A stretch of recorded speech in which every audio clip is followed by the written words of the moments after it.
Hi, this is a video. Legacy sequels are nothing new nowadays. Seems that every other day, a movie that's story got concluded at the end of itself is getting a new sequel announced, and if I'm being totally honest, I think we're in a creativity drought, at least from mainstream studios. This isn't necessarily to say that legacy sequels are a horrible idea. There are some movies that never had the chance to have their stories truly concluded, and I feel as if a cult following would probably pay top dollar to see the story of their favorite movies concluded. Blues Brothers was not one of those movies.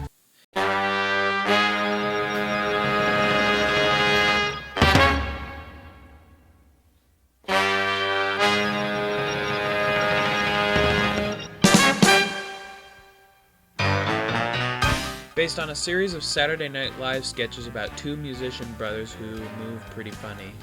The 1980 Blues Brothers movie was SNL's first attempt at turning one of their sketches into a movie, and, in my opinion, their best. Not only featuring the SNL stars like John Belushi and Dan Aykroyd as Jake and Elwood Blues respectively, Carrie Fisher as Jake's ex, who I'm pretty sure goes unnamed in the actual movie, and plenty of cameos from actual blues musicians like Aretha Franklin, Ray Charles, and Cab Calloway. I think it's pretty easy to see why the original Blues Brothers did so well, because of its memorable cameos, great, if not infrequent musical numbers, and dry and witty humor which often dips into absurdity. How does a movie like this even come into existence? Well, in order to answer that, we need to take a trip back to the 1970s.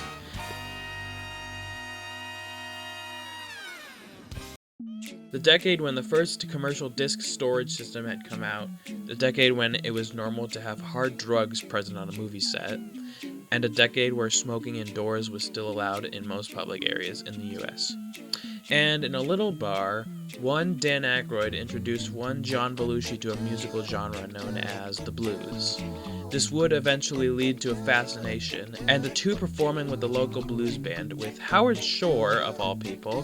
He composed the music for the Lord of the Rings films, suggesting that they should call themselves the Blues Brothers. After taking inspiration from a lot of what John Lee Hooker did, specifically for their hats and performance styles, as well as 40s jazz performers for their suits, their performance style was set in stone, and in 1978, their first performance as Blues Brothers, singing the song Hey Bartender, was broadcast live on a Saturday night.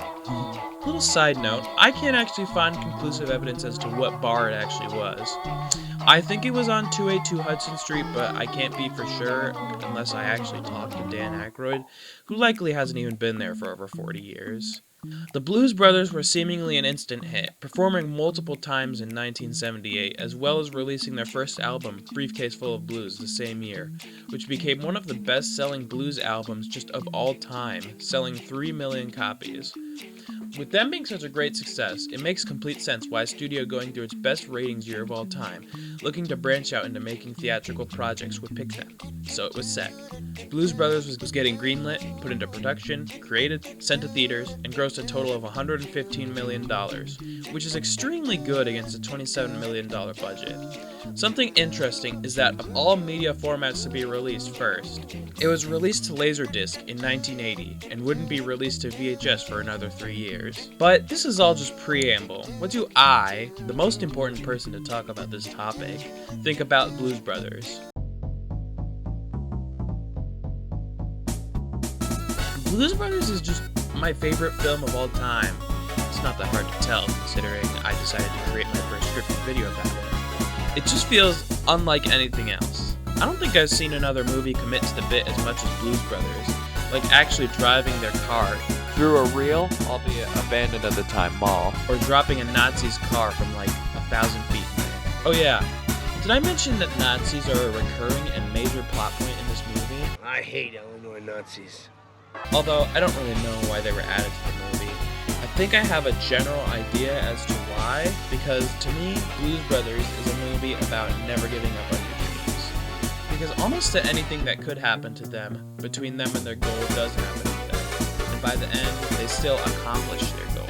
Anyhow, time to stop talking about a really good movie and get into what this video is about.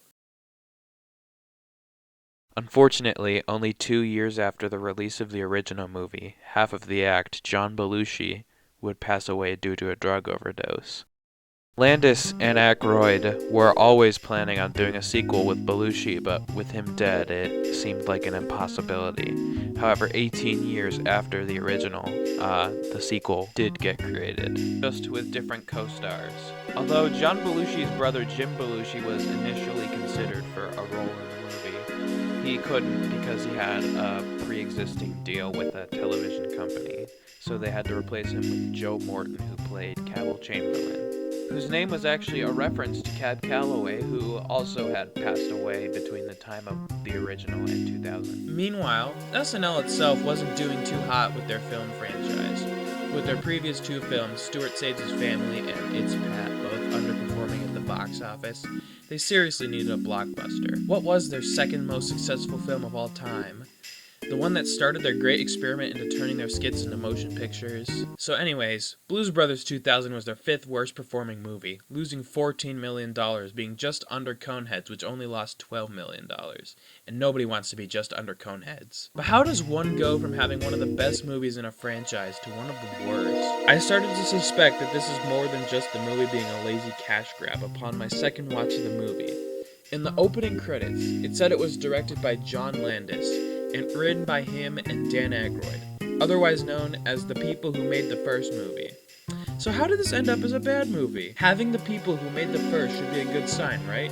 Well, my suspicion was proven correct. Studio interference. According to Landis, Dan Aykroyd wrote a script he was very proud of, and it was Universal Studios that supposedly messed it all up. Being that also, according to him, they didn't want to make the movie and gave them a huge list of nonsensical demands like decreasing the rating from R to PG-13, essentially cutting out all of the swearing and edge from the first, and adding a child to the cast. I don't think the movie was being thought up with the intention of being a cash grab. I think that's all the studio saw it as, and they were hell-bent on making sure it was as soft around the edges and profitable as possible, which ended up being likely the opposite effect they would have had if they would have just made them make what they were planning before. Much like the original, what do I think of 2000? When I was taking notes for this review, I counted up how many gags there were that I could discern from the movie. Didn't matter if they were good or bad. Well, it did. I was filing them under good or bad. And over the 2-hour run, I counted 33 total gags, which I guess isn't that bad, but of these 33, I only thought 14 were funny, which isn't a passing grade by any means. That's 42%. I feel like everyone goes into this movie with a sour taste in their mouth, however, although I can completely understand why. I just gave you a very good reason as to why. But I want to go into this movie giving it the benefit of the doubt. I feel as if this movie has a story that could have almost been somewhat salvageable. First of all, I feel as if Buster, the little kid in the movie, is kind of overhated and is a bit of a highlight in the film. For what he was given, he did a pretty good job. And second of all, I still see a couple scenes that feel like remnants of the better film that they said they initially wrote.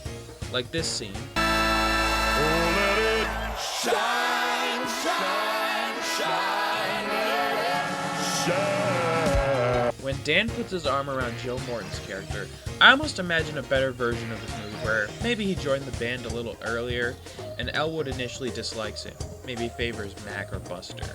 And this is the part where he decides he's really part of the Blues family. Now, I don't necessarily know that this could have improved Blues Brothers 2000, but I feel like it is a lot better than what they were given to work with. Maybe add more of a dynamic between Buster and Elwood.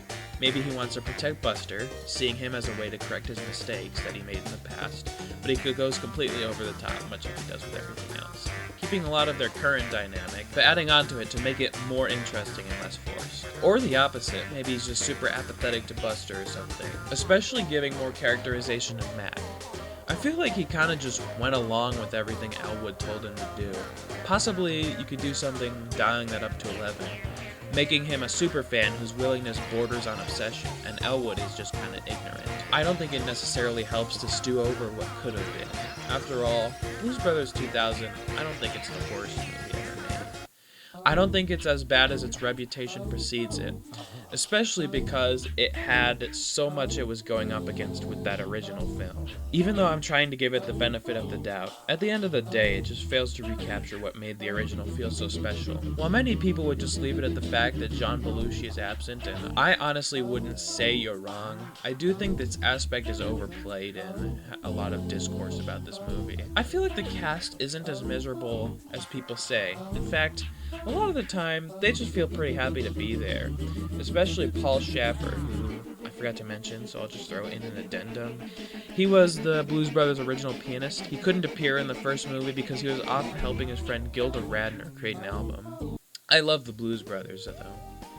I feel like it represents an admiration of a music genre that preceded nearly everything we listen to. Think of all the rock subgenres and how what would evolve into modern rock is essentially just happier blues. It's a genre that I feel doesn't get its dues anymore, and I think John and Dan agreed, because neither of these movies feel mean-spirited. They feel like a celebration of the genre, even if Blues Brothers 2000 is a little forced. I'm Emmy, and this was a video.